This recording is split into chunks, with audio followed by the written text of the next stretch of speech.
Why Gen Z will never own anything?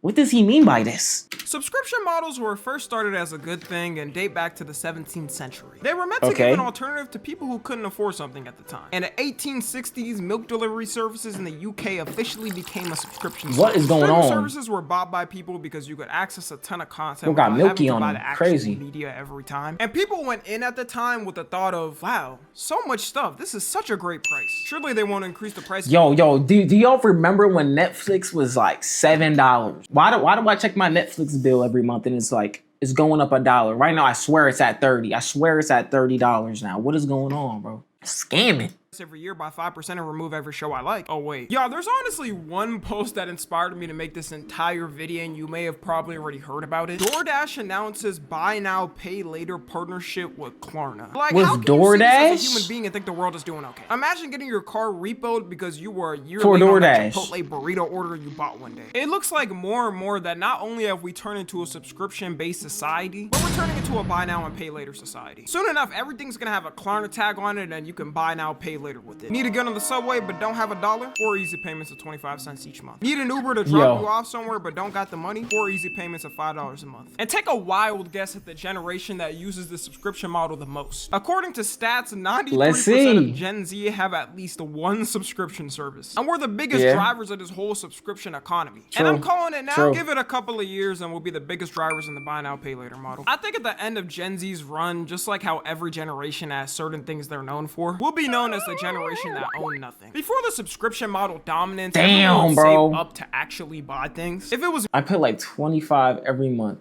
for Netflix. I want to Klarna everything. See, I use a firm. That's pretty much like the same thing, but I've only used it for like useful like investments, like for like a camera. I'll just do that. But I don't think I ever used it on like food. I don't know. Using it on food is crazy work. Go to the grocery store and get you something else. I'm not gonna lie. DoorDash was eating my pockets for the longest. That's what I mainly spent most of my money on. DoorDash. Because the food was so good. It's so many options right at my fingertips. I had to put it up, bro. I dip and dabble on DoorDash sometimes, but at the same time, like as you grow up, you're like, damn, bro, I might as well just go to Walmart. Let's go grocery shop. Let's get some bang for the buck. Like music, you went to a record store and bought the music of whoever you wanted to. If it was games, you went to the game store and bought whatever games you wanted. And a lot of times, I feel like Gen Z forgets that we grew up in these times before everyone switched. Like everyone got their own childhood game collection growing up. And it's sad to know after the PlayStation 4 and Xbox One release, everyone slowly had their collection stacking up less and less with the new generations of consoles. I remember the feelings vividly of going to my homie's house and seeing what type of games they had in their collections. Oh my gosh, bro. I always want to go out to the store every time. Yo, that just reminded me. The first console I had was the Wii. No. Cut it. No. It wasn't even the Wii. My parents got like a bootleg Wii that had games pre-installed. Yes, pre-installed onto the system. That was the first console we had. Then we actually got the Wii. And oh my gosh, every time I would go to like my friend's house and they would have like the Xbox 360s. They had all the games I couldn't play. I could play Mario. I could play Super Mario. I could play Mario Galaxy, Wii Sports. That's about it. And then I actually got my Xbox for myself and I barely touched it. I'm not gonna lie. And then I remember getting a PS4. I only played it like twice. I got it. I don't know why I got it. I literally got the PS4 and 2K and barely touched it. The 3DS, the DS generation, I'm not gonna lie. I forgot. That's where I had the most fun at. But I'm not gonna lie, I feel like Nintendo definitely needs to come out with a new Wii system. Like the Switch 2 is cool and everything, a bigger screen, refresh rate and things like that. But I feel like they could spin back on the Wii and do something crazy. I remember they made the Wii U. My friend had that. Didn't have that one. I don't know what was really different. It was like an iPad type of thing. But I don't know what they could do, but I feel like the Wii could bring back something and do some type of VR. So Wii VR would be kind of cool. The nunchucks, But the feeling of getting that game and that saran wrap and the beautiful packaging, it was just better. And I never was one of the people that waited in line at midnight to get a game drop, but seeing the old videos of people waiting for the new Call of Duty could never be me or anything is so nostalgic. And people's first worries with digital content taking over for the next generations was that because you didn't physically own it, they could take it at any moment and there's nothing you could do. But everyone thought surely that would never happen. And that's too preposterous. How dare they? Until Sony tried it in 2023. Sony in 2023 what did they try to do? It was going to remove Discovery Channel content for every PlayStation user's library because their light licensing agreement was expiring. And the most interesting fact for What? this entire thing I learned is that Mythbusters has a game. I thought the Discovery Channel was just lions fighting and I didn't know they had something like that in their bag. Yeah, and when they bro, first lions fighting and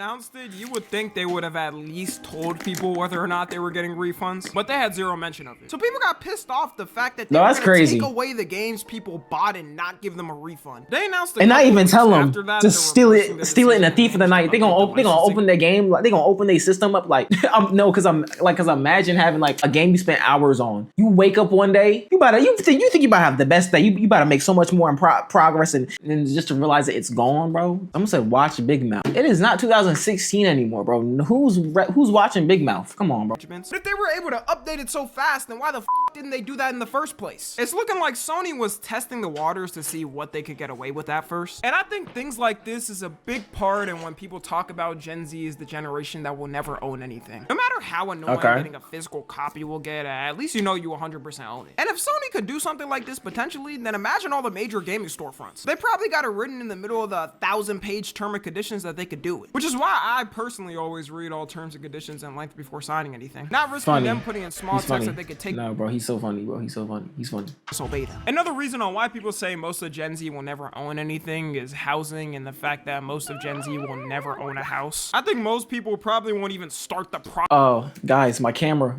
just got, my camera just fried. You serious right now, fam? Are you serious right now? And we're back like nothing happened. Everything's fine.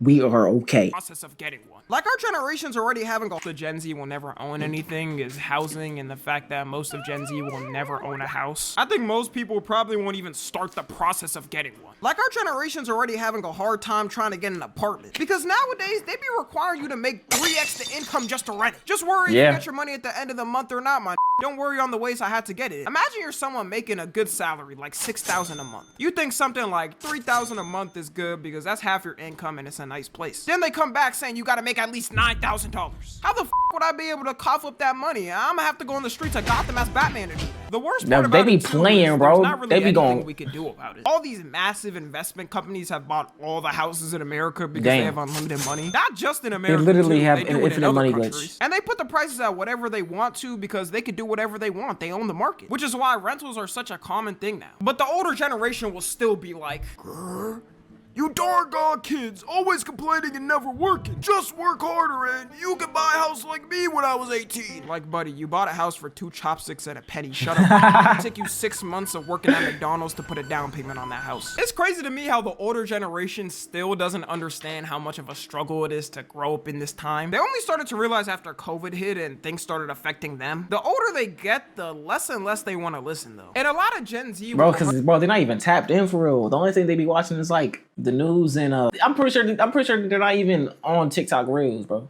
TikTok or Reels. They on Facebook Shorts. That just sounds nasty. 100% follow what the older generation says, which I think is a big problem for us. The older generation is right on certain things, but other things, not so much. Like, for example, there are a lot of lazy that just sit down and scroll on TikTok all day and just doing the OF girls and don't even try to find a job because they think things are... Not facts to that, but like not like I don't even bro, it's not bro, not like what is he like why would we say that like that shit? I'm not gonna lie, put your phones down. I'm not gonna lie, I've had my social media breaks. I literally deleted every social media off my phone at one point. I got it back for just to do shorts and TikToks and stuff, but that's the only reason I use it. And then I find a lot of new memes every time I scroll on my TikTok. My TikTok For You page is straight brain rot, but I love it because it gives me ammunition for my video. Just be wary of that. I don't know how much screen time you use on your apps. If it's over 4 hours, reconsider what you're doing. 4 hours a day is crazy.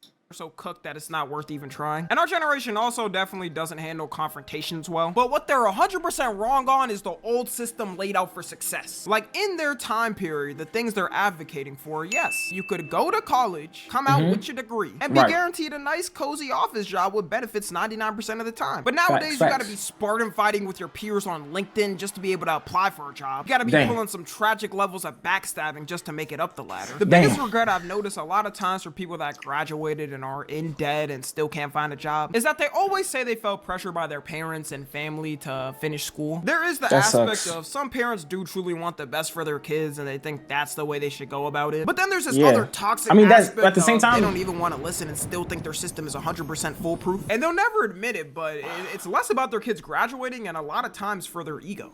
Parents won't understand this new generation and like how, say just for content creation in general, like this is a new thing. So of course they're going to be hesitant and like, no, like do the old traditional route, even though you're going to end up with a whole lot of debt. Like a whole lot of debt, and there's gonna be negative monies. Negative monies never sound good to me, so that's why I was like, no, I'm not gonna do that because negative monies doesn't sound good. And I don't think you guys want to be in negative monies. But other than the negative monies part, I'm like, I already know what I want to do, so like, let me just do this, right? So I feel like it's understandable, but at the same time, I don't know, it's all out of love at the end of the day, most of the time.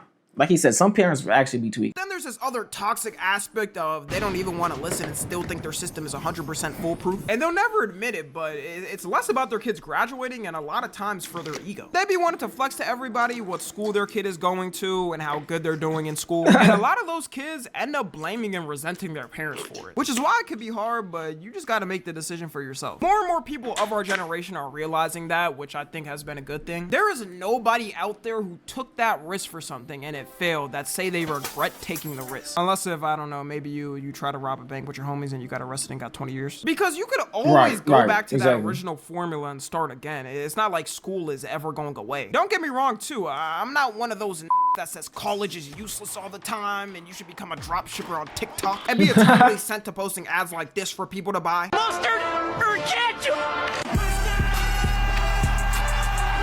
What the hell is this? This AI ad, bro, AI behind shirt. Older generations don't acknowledge is the amount of ways you can earn money nowadays. Everyone knows there's like a million ways you can make money online. Half of Gen Z is also Uber drivers and Door Dashers instead of even having a traditional job, which you can have pretty much zero education to do. Some of these people are high school dropouts and make more doing those jobs than a college grad. That's crazy.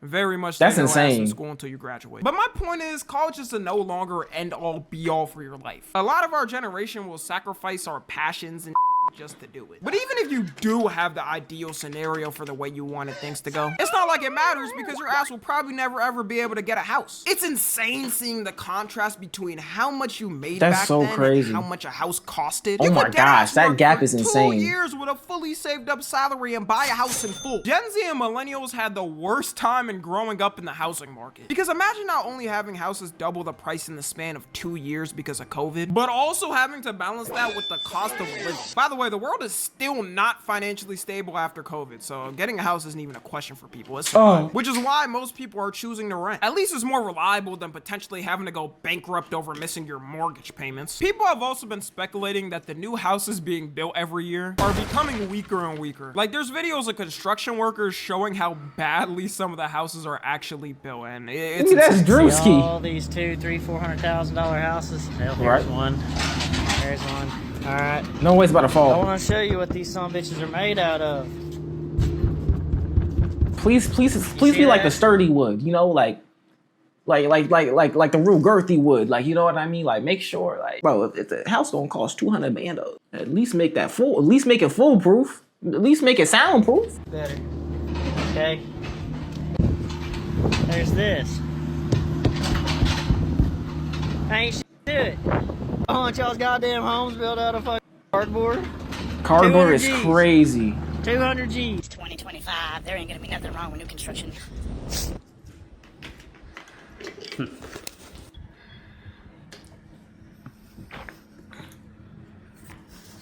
I don't know what I'm looking at, but it just looks hazardous. It's like,